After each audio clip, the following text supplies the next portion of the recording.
At Subway, start your day the flavorful way by adding new guacamole to your favorite breakfast sandwich. Perfectly made with a hint of jalapeno, our guacamole turns up the flavor to your breakfast. Try it today on a hot and toasty egg white and cheese. Subway, eat fresh. The BS Report is a free-flowing conversation that occasionally touches on mature subjects. The BS Report. The BS Report with Bill Simmons. Welcome to the BS Report. Pleased to have the author of the Saturday Night Live book. What's that called? Live from Saturday Night? Live from New York. Live from New York. Notice how prepared I am. As well as the ESPN book, Those Guys Have All the Fun. These guys have all the fun? Those guys have all the fun. Yeah, I probably should have written this stuff down. 10 commandments, not the 11 commandments. Jim Miller, how are you? Good. Thanks for having me. You were supposed to come on in September, but fate intervened, and now you're coming on about a month after the paperback of the SNL book came out, which I thoroughly enjoyed, which had, I think, over 200 pages of new stuff. You last wrote that book, I think it came out in 2004, 2005, so you basically missed the whole, I guess you would say the Kristen Wiig, Hader, Sudeikis era was not represented. And the digital era, too, although it came out in hardback. We decided to go full force. Right. So did you take anything out of the hardcover and add stuff, or was it all just added new stuff? I mean, there may have been just a couple little tiny tweaks here and there. Didn't want it to be like a 900-page book, but basically it's over 200 new pages.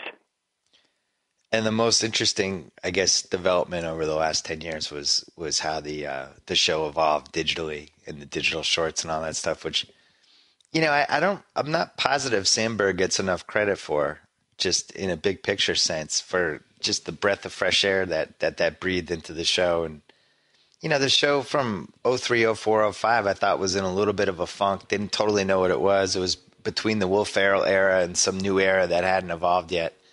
And the combination of the Sandberg videos and YouTube, don't you think that was probably the biggest thing that happened last decade?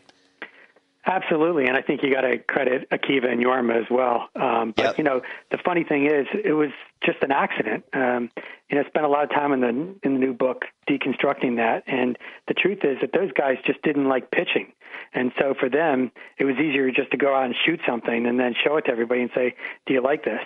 And you know, right. That one small little fact about SNL, about how difficult it is to pitch ideas to the room, basically created, you know, a whole new era for the show.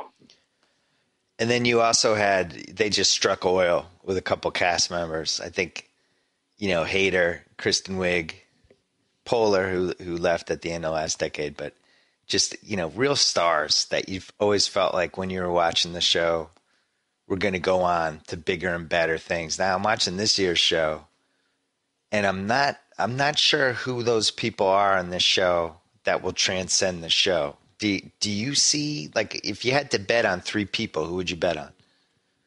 Well, Kate McKinnon is definitely worth a bet, although I will say I miss her this season. I felt like last season, I mean... When did she come back?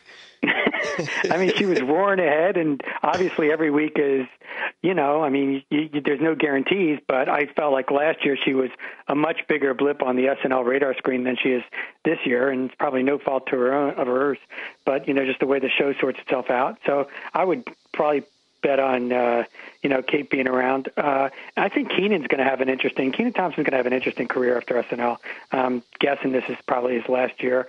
And, you know, he still pops when he's on the show. And I think that there'll probably be some fun things for him.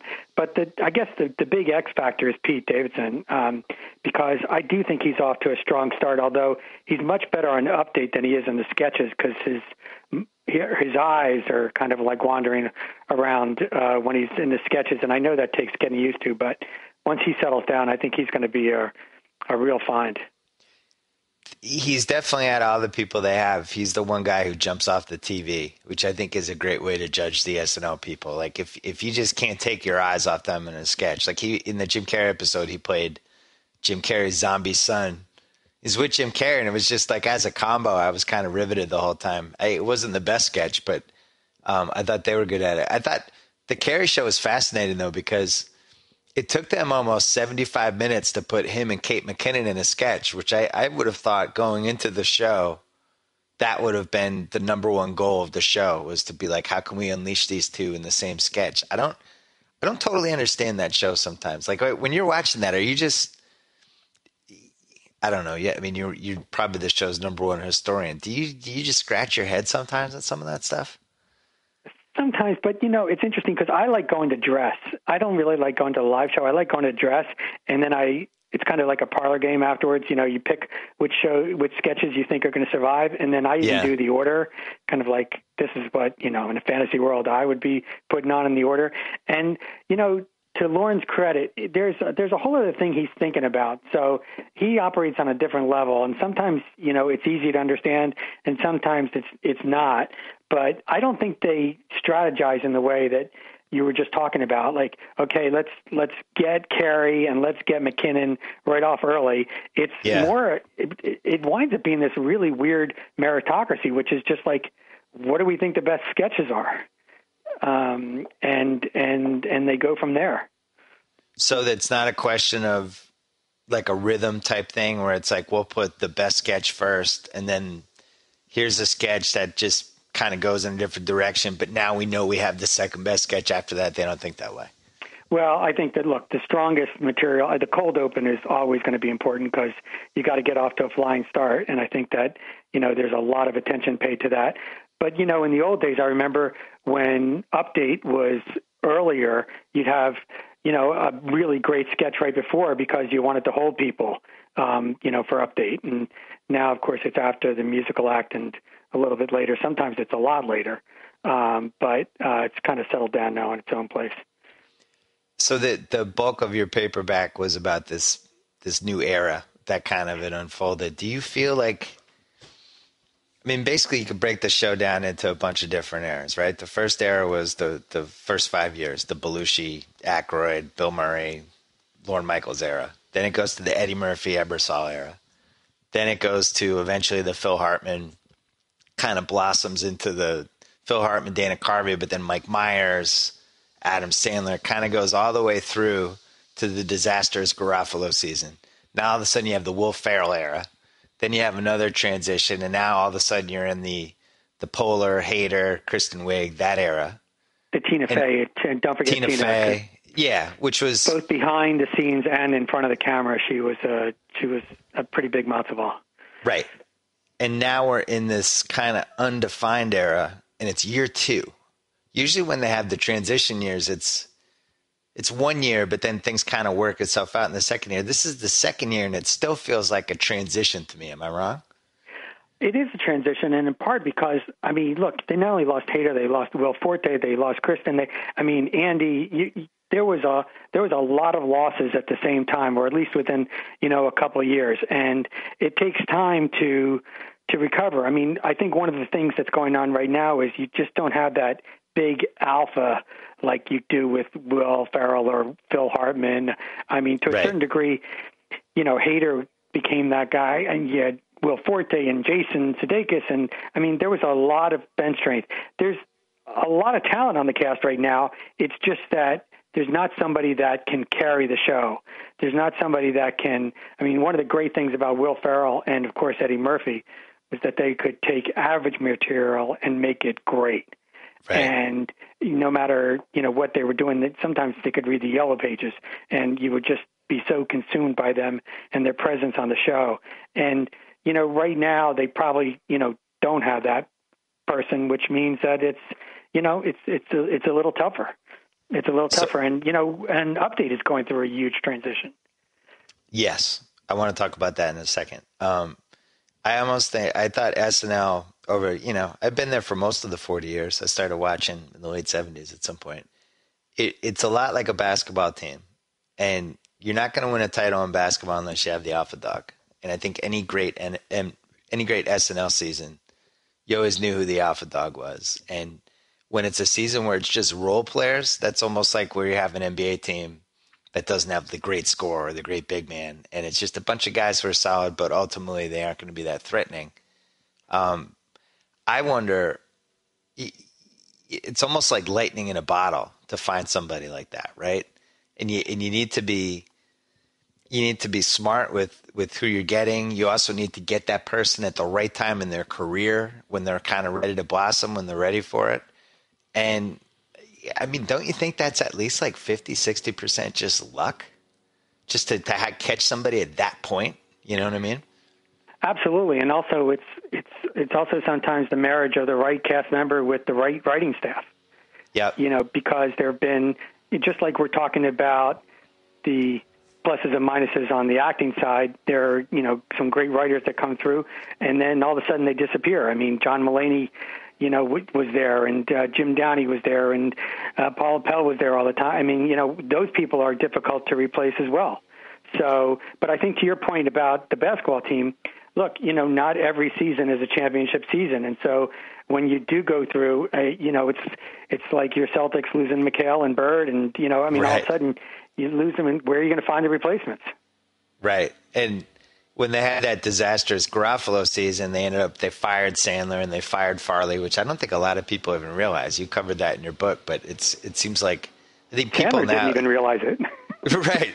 They just got pushed off the show. But, you know, then Lorne kind of rededicated himself that summer to finding new talent and ends up with Farrell and a bunch of other people and some new writers. And then the Adam McKay era starts, and you still have Smigel there and all these people. And all of a sudden now you're winning 55 games again. Well, you know, one of the weird things also is that just this idea that sometimes great talent doesn't necessarily translate to the show. I mean, we were just talking about Sandler. I mean, Don Ohlmeyer, who was running NBC Entertainment at the time, you know, literally wanted Sandler off the show. Didn't think he was funny. Didn't think Norm Macdonald was funny. You know, so, I mean, Chris Rock is probably people who watched Chris Rock on Saturday Night Live. I mean, he's hosting this week, but people who watched him on Saturday Night Live probably didn't get an idea of just how brilliant he was, because, you know, he was like a Porsche going 40 on the show. That wasn't necessarily his fault or the writer's staff. It just wasn't that perfect, you know, combination like it was for somebody like Hader. Right. And also he wasn't that good on the show. I mean, he had moments, but ultimately by the time he left, like he jumped to In Living Color and it wasn't even that big of a deal. It wasn't like, oh my God, Chris Rock left. I mean, I feel like that, if anything, that show probably caught Chris Rock at the wrong point in his career. Right. I don't think he had really evolved into Chris Rock yet. And you know, you look at somebody like Pete Davidson now. What is he? He's 20, right? He's 20 years old. Yep. So who knows? It's going to be tough. You mentioned Update. I would say Update is in probably the worst shape it's been in since the Colin Quinn era. I was not a Colin Quinn Update fan. Especially coming off the heels of you had Fallon and you had Tina Fey, who, when you look back, it's kind of incredible that they were the 2 Weekend Update hosts because they've had so much success since. Then you had Tina Fey and Poehler. Then you had Tina Fey, Poehler and Seth. Seth and Amy. Yeah, then you had Seth by himself. I mean, all of those people have gone on to much bigger and better things. And now it's like, you know, Colin Jost and Michael Che, who I actually think Michael Che has a lot of potential, but as a combo, I just don't see the chemistry. What do you think so far?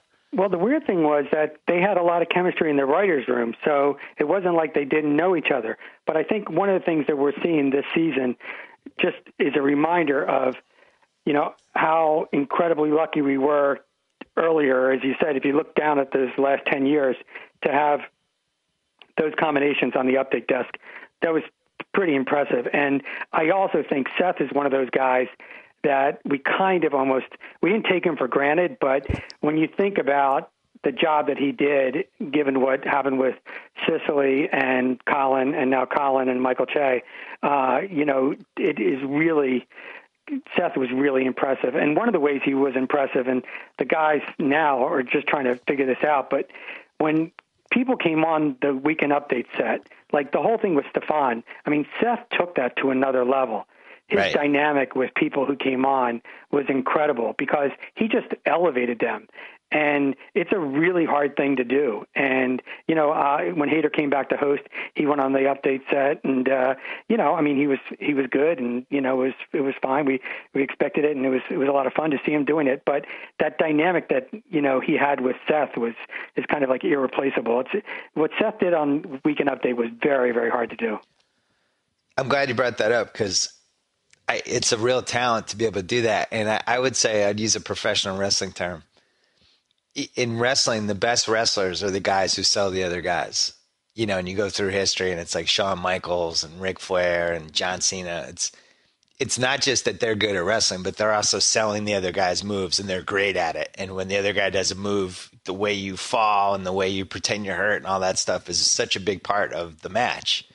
Seth was, I thought, fantastic at that. And you really felt the difference with Hayter when he came back versus how he played off of him. And I actually think that might be Seth's best talent, or one of his top 2 or 3 best talents, is the way he plays off other people. And I watch his show now, and I think that's the one thing that's kind of missing.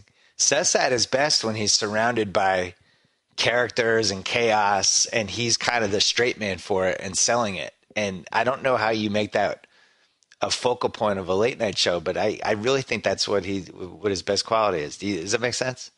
Absolutely. And by the way, he did that as head writer as well. I mean, Seth is, in terms of like ego and paranoia, he's pretty low on the scale on both. And he was just he had this infectious enthusiasm for other people's work. And you saw it on the Weekend Update desk when guests came on, because he wanted to elevate them. But you also saw it with other, people and material and stuff. I mean, when I interviewed him for this recent book, he was telling me about the process they had during 2008, the great presidential campaign year with Palin and Obama and everybody. And, there's just no ownership in his world. I mean, he would go around asking everybody, can you make this better? What do you think about this? I mean, there's no silos. It was just this one big ecosystem. And I think that that's pretty rare. Yeah, when I did PTI with Kornheiser, and I didn't know what I was doing. I was scared, trying to read a teleprompter and all that stuff. And he sold the crap out of me for 4 days, And I think I don't think Tony gets enough credit as a broadcaster for how good he is at selling other people. And you could throw anybody on PTI and Wilbon spot, and Kornheiser, and whether they're going to be good, bad, mediocre, or whatever, Kornheiser is still going to sell the hell out of them. And it's a real skill. And it's something that, like, just the more TV I do, I really want to get better at that, because if you're not selling the people that's around you, the audience can feel it. And, if you're making a joke and there's just dead silence and stuff like that, like, the audience can feel it. And it's a skill. And I think to have Seth next to Hayter for those Stephans, what did they film, like 16 of those? Yeah. They don't work as well if he's not selling the Stefan like he did. It was just great. I don't know what the future is for Colin Jost and Che. If anything, like, if I had to bet, I would bet that eventually they just give it to Che by himself. No inside info, nothing. I just think that's kind of the destiny. That there is something compelling about him. And maybe that's a solo job. I don't know. What do you think? He doesn't look physically comfortable yet. And I think that once he becomes more physically comfortable, I think that they might, as a team, maybe get a level up. But remember, Colin had his time with Sicily as well, so this is his second go around. But it takes sometimes it takes a while to get used to. Right. TV's really hard. It's hard. The hardest thing to do is that last step of just trying to seem like you're comfortable all the time. And well, the other thing about SNL in general, and this, a lot of cast members mentioned this to me during interviews and stuff, is just the expectations are so sky high. I mean, you're talking about 39 years, 39-year legacy. And so there's a lot of expectations, and particularly an Update, when you're going to go there and you're going to sit in the chair that Chevy Chase and Billy Murray and, all those people sat in, it's the deep end of the pool. You gotta be ready for people to think that you're going to, you can't hit singles and doubles. Not sorry to mix metaphors there, swimming and baseball, right. But you really have to come through. And if you don't, they get ticked off. I mean, I've done a couple of call-in shows recently about SNL, and people get upset if they don't think it's at the level that they should be. Do we know why Bill Murray did not host the first show this season? Because people thought that was going to happen. Yeah, I think it's safe to assume that he said no, because otherwise there's nobody in the world that would say to Bill, "Oh no, you can't do it," or and St. Vincent's was out. I was really hoping for it. I mean, I know a lot of people were, but it was happening at some point. Like, I mean, everybody I know, like in late August, everybody around the show thought Bill Murray was going to be the host. So that was the hope. I was told. I mean, I don't know if this is true or not, but at the end of the day, Bill just changed his mind, and which is a shame, because that would be that would have been incredible. It's interesting that wouldn't you say? Well, Eddie's still alive, I guess. It feels like Bill Murray is kind of like Willie Mays right now. Like Willie Mays, you're like, oh, there's the greatest living baseball player, right? So Bill Murray, I would say, is the greatest living SNL cast member, even though I don't think he was the best cast member. Him and Aykroyd are the ties to that first era, which was the most important era in the history of the show. But I think he's aged as a celebrity better than Aykroyd has for a variety of reasons. Don't you think? Well, he's the best from that era, but I still think Will is thankfully alive and well, and Will was probably more important to the show than Bill. Well, so is Eddie. I'm just saying, but Murray's attached to that first era, which that era is always going to be the most important. You know what I mean? Absolutely. If those 5 years aren't the way that they were, then we're not talking about it 39 years later, 40 years later. But I actually thought the Grandland list was pretty good, although I got car sick when I saw Rob Schneider over Jan Hooks and Terry over Anna Gasteyer. I thought those were my two big quibbles. There was a couple tough ones. Jan Hooks obviously got the late Jan Hooks now, sadly, but she got robbed. And I thought the Final Four ended up in a pretty good spot. And if it wasn't Will Ferrell versus Eddie, then we did something wrong. I don't even remember who the finals were, but was it Will Ferrell versus Hartman? Yeah, I think that's what it was. And then Hader was on the final brackets as well. But I mean, the thing about Eddie is it's kind of like we're conflating two different worlds, because Eddie saved the franchise, and Will was probably day in and day out the better one. But without Eddie, I don't think the show survived. I mean, those are two of my favorites. Eddie is one of my formative guys that I just don't feel like I'd be doing this for a living in any capacity if it wasn't for him and Letterman and a couple other people. But I thought Eddie was the best cast member in the history of the show. He's the only person that always felt like he was bigger than the show. Like it almost felt like every show he did, it almost was like unbelievable that this guy was on the show. You know what I mean? It was like, how do they still have him? Just, you should be doing multi-million-dollar movies right now. From the moment he took off, he seemed like he transcended the show. Farrell got there.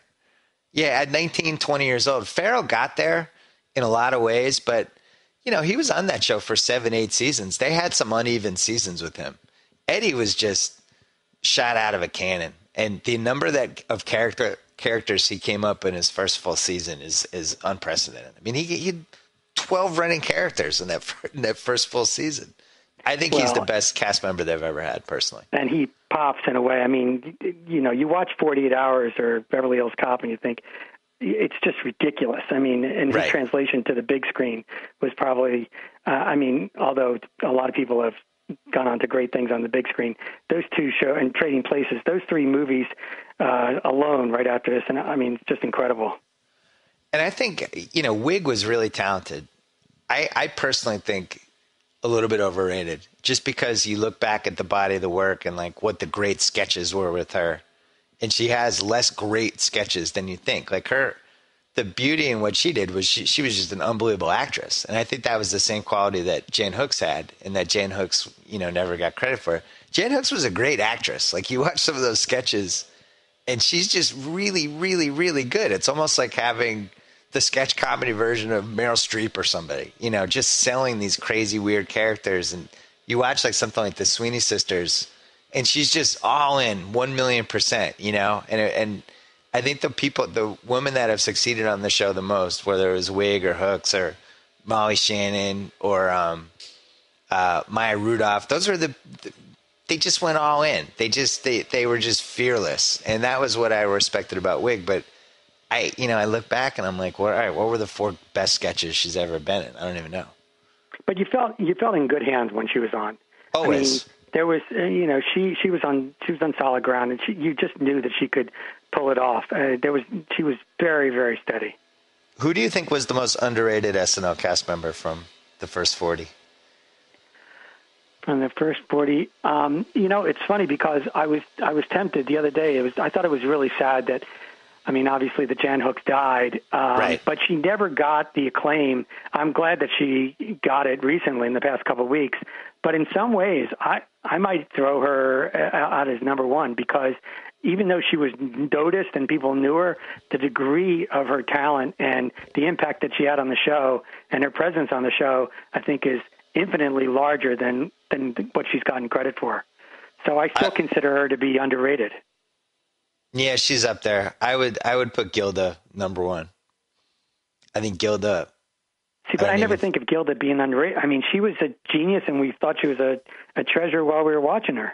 You and I thought that, but I think if you're under 30, I'm not even positive you know who she is.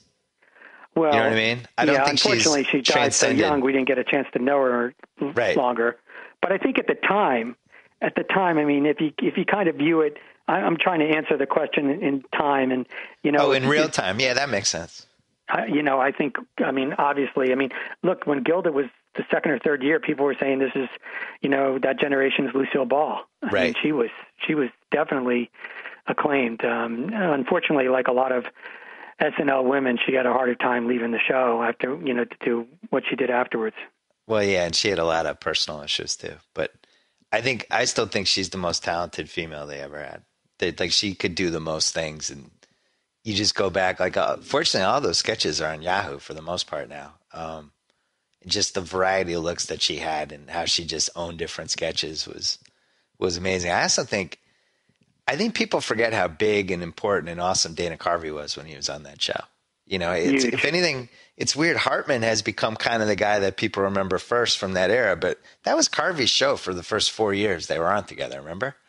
Absolutely. And he did, I mean, like Hader, one of those guys that can kick ass in a sketch, but also the impersonations are fantastic. And that duality, that combination of skills is pretty rare. Dana Carvey is really up there. He was so important to the show, and, just a great ambassador for the show as well.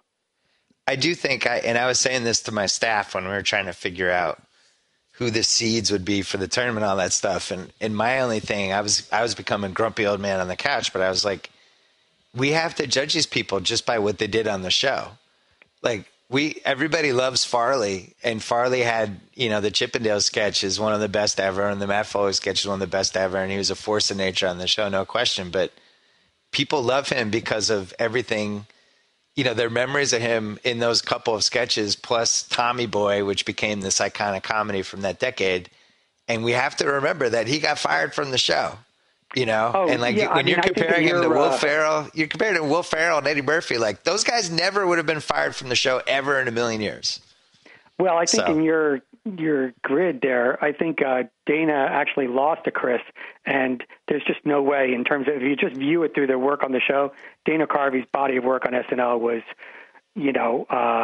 unassailable, much more impressive than Chris's. Yeah, I mean, he created multiple running characters that they got in crazy. He had Garth, he had Hans and Franz, and he had Church Lady, which they probably got a combined 50 sketches out of. And then on top of that was awesome in all these other sketches too. But and Bush. Oh yeah, and Bush.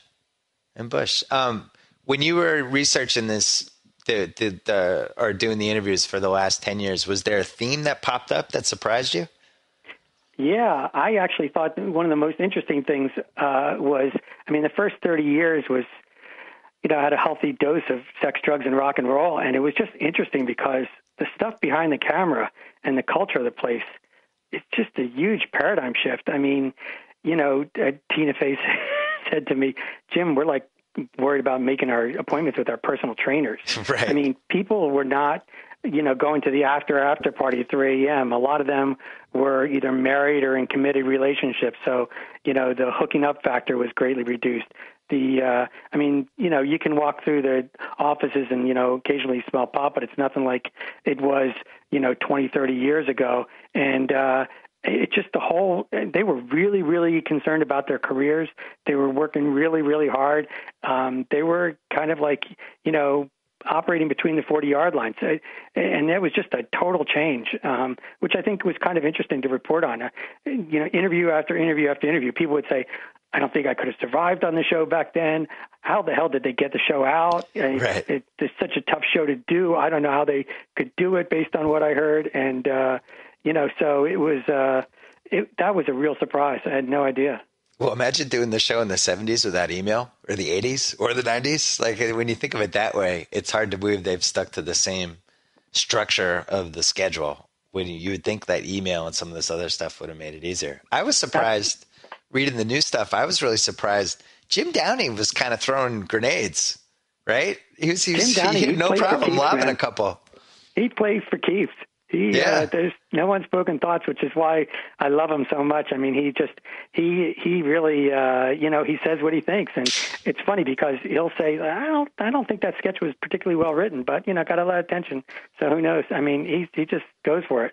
It does seem like there's a little bit of attention, especially with some of those, some of the Hall of Fame writers they've had over the political stuff and who did the better job and what they're doing now. And, I just, as somebody who just loves the show and just loves all the history behind it and all the subtle inner workings and all that stuff, like I really enjoy some of that stuff when they're just kind of floating these little quotes that read between the lines type stuff. But you can totally read between the lines if you have enough background. And there was a lot of that, I thought, in the 200 new pages. Yeah, and I think, and also there was, both Tina and Amy, in interviews with them, they made it clear that the kind of old boys network was not something that they were going to put up with when they kind of came to power, and that represented another sea change. Not that I buy into everything that was said about the earlier years, but it was interesting because you'd always hear that expression, boys club, boys club, boys club, when I was doing the first book. And the new book, you just never heard it. It just wasn't part of the equation the past 10 years. Maybe some people experienced it, but none of the people that I, basically interviewed everybody, and nobody was talking about that there. So that was quite the paradigm shift. My one quibble with the 200 pages, a lot of Finesse Mitchell and a lot of Horatio Sanz. That would be my one nitpick. Just a lot. You just relied on those guys a lot. That's all I'm saying. Finesse tells a good story, and sometimes it's interesting to talk to the people who are there for a couple of years and just can't make it to 6 or 7 and why that happens, and particularly if they have great starts. I mean, the interesting thing is there's no guarantees on that show. You could, unless you're an outlier like, Will Ferrell or Hader or somebody like that with incredible talent. Hader said that Lorne walked up to him pretty early on. He said, you can have this job for as long as you want, which rarely happens. Yeah. Which rarely happens in the history of Saturday Night Live. So there are people who get off to these amazing starts and then they wind up falling apart, or they just can't keep up the momentum. You did a great piece for us on Grantland during SNL Week about Lorne Michaels. Oh, thanks. And I heard through the grapevine that he actually appreciated it and thought it was well done. But you were trying to capture what it's like for this guy 40 years in. He wasn't involved in all 40. I guess he was involved in 35 of the 40. Just keeping that grind. Somebody explained this to me once, that when people are like, well, when's Lorne leaving? When's he going to give it up? And it's very similar to why it was so hard to get David Stern out of the NBA commissioner's office. I think Lorne's much better than David Stern was near the end. But where once you're not in charge of that show anymore, you're not as relevant anymore. And everyone's not returning every phone call you make. And maybe you're not getting the best table at the restaurant. And there's all these little variables that come with being the guy who runs SNL. It's still one of the most important jobs in media. It's still one of the most influential TV shows we have. I also think, though, that I think Lorne actually loves it. I mean, if you go to a show and you watch him in between where the commercials are, he's watching the details of the set and whispering in the cast members' ears, and he really loves it. I think at this point, Lord knows he has enough money, and he'd still probably get great reservations at restaurants. If he didn't love it, I don't think he'd be doing it. He just can't get enough of it. Yeah, and it certainly doesn't seem like in Stern's case near the end there. I think he was definitely got a little hostile and little stubborn in his ways, and there was a paranoia that was in those offices. That none of that stuff seems to be happening even remotely at SNL. It seems like it's going the opposite way. In fact, we have a kinder, gentler Lorne. He's much more benevolent and much more. He was always the kind of father figure, even when he was the same age as the cast members. But now he's really the father. And cast member after cast member talked about the fact that he's become much more accessible now than I think there are probably a lot of cast members from previous eras who are very envious of this current crop, that they feel like they can walk in and talk to him about stuff on the show and even their personal lives. Isn't it amazing that he's probably the most powerful he's ever been? When you think about well, without a doubt, because of Jimmy and Seth and right. Yeah, absolutely. I mean, Sunday night's the only night of the week that there isn't a Lorne Michaels show at the local news. And also, you could say that the biggest mistake anyone made in late night since Joan Rivers backstabbed Johnny Carson was Conan O'Brien deciding that he didn't need Lorne Michaels for the Tonight Show. That was a big mistake. Moving to L.A. and I mean, there's a great quote in the book from Jeff Zucker. I was pretty surprised. I mean, I was glad Jeff said it, but he said, if Lorne had been part of the equation with Conan, things might have turned out differently, and certainly not as dramatic. And you have to believe that would have been the case. That was a wrong calculation on their part. I don't even think might. I think that's a 100%. They would have turned out differently, and I also think Lorne would have talked him out of moving the show to LA. I think he would have talked him into keeping it into New York so it could remain part of that family. I think he would have fought. The Leno 10 o'clock thing never happens if Lorne's involved. It just doesn't. And that was the thing that I thought undermined Conan's show more than anything. And also, when did Lorne officially not get involved? In 2009, or was it earlier than that with the Tonight Show thing? Well, when basically once Conan got it, it became very clear that Lorne was not going to be the executive producer. Right. Because I'm not sure Lorne would have thought it was a good idea for Conan to wait 5 years until he took over. Just in general, that was the weirdest, one of the weirdest decisions anyone made, to wait 5 years. So much can change in 5 years. Conan was hot in 2004. That's when he had all his options, It's a long time. Hey, listen, as long as I have you, I did, as you mentioned, I did write this other book about ESPN. Oh, no, you're hijacking my podcast. It's a sports network in Bristol, Connecticut, and I just feel like, as a journalist, I wouldn't be, I'd be underserving if I didn't ask you. So we had to postpone the podcast. But yeah, we did. How upset were you when you got suspended?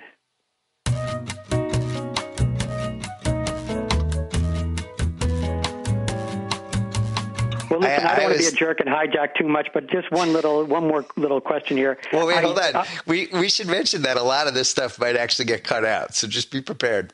Oh, good to hear.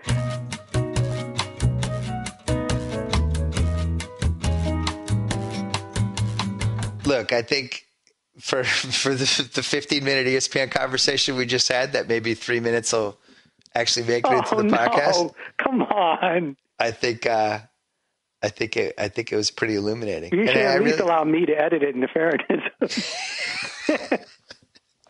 I think for us to have a real conversation about this, I think it'll have to. When are you doing the paperback?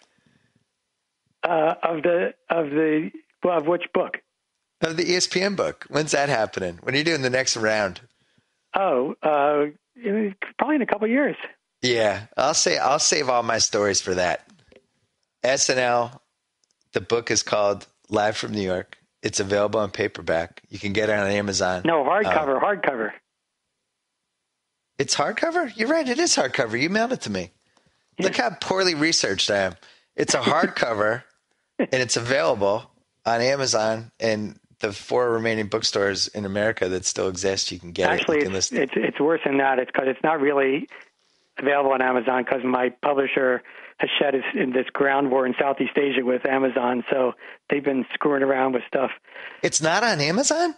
Well, it is, but then it's not discounted, and they say will be available in 3 weeks. I mean, it has just been look, there are a lot of people going through it. Malcolm Gladwell's sales are down, so I can't take it personally. Everybody's been at Hachette, and Little Brown has been suffering because of this, but it is just evil. it's just so different having a book come out and, without Amazon, being part of the equation. It's just brutal. I've been debating for like the last 4 years whether I wanted to write another book or not. And the book industry is so screwed up. Just self-publish it. I mean, I guess that's what you'd have to do. You have the platforms to do it. Right. It's just to self-publish it and to put the amount of time and you'd have to do to promote it. I don't totally see how it's worth it. And, like when I did the basketball book, it was just push it on Amazon, push it in these 3 places. Like the world kind of made sense. And the ESPN book on Amazon was a dream. There were 35,000 downloads in the first 3 days. They featured it all the time. It was great. And it got to number 1 the first week in Amazon. But this whole saga that's been going on for 6 months is just brutal. Well, it's a little similar to what's happened with the record companies, right? A friend of mine told me last week, I think the number 2, like Taylor Swift's album was a huge hit, but then number 2 through number 100 sold something like 1 million copies combined for albums. And it's just gravitating toward this world where people just buy iTunes songs. So now the new motto would be, all right, well, I'll just release the songs for I think the Foo Fighters are trying this actually. I'll just release the songs for my album one at a time for $1.29 each. And then after I'm done releasing the songs, then I'll put them all under the album umbrella. But it's like, the point is, they don't know what the hell's going on with that industry. And it feels like the book industry is the same way. I don't know how it plays out. I don't fully understand the landscape. So that makes me not want to write a book. Yeah, it's brutal. I would read any of your updated paperbacks, though. Have you thought about, is there a third institution that you'd want to do? ESPN or I'm at SNL? work on it Who's right third? now. Can you talk about it or no? When you talk about where you're going to... Jim Miller, as always, it was a pleasure. I don't know how many minutes this podcast will actually be, but I know we were taping it for almost an hour, and I had fun, and it was a good time. And Well, thanks so much for having me. And SNL this week, Chris Rock, so that'll be good. I'm excited for that one. The BS Report will return, I guess, later in the week. We'll have one more. Enjoy the start of the NBA season, everybody. Thanks to Jim Miller. Thanks to everybody behind the scenes. Talk to you soon. So I get to sign off. Whoa! Thank you for downloading the BS Report with Bill Simmons. Too much fun. Check out more podcasts at the iTunes Music Store or at Podcenter at ESPNRadio.com. Peace out. Hey, what you got there, Golick? The new Subway Chipotle chicken melt with guacamole. Man, that looks good. Yeah, this new guac is really bringing the flavor. Got one for me too, right? Well, yes and no. Mostly no. Well, really, all no. Try the irresistible new Subway Chipotle chicken melt with guacamole, juicy grilled chicken strips with Monterey cheddar, Chipotle Southwest sauce, and new guacamole made from ripe Hass avocados with just a hint of jalapeno. Subway, eat fresh.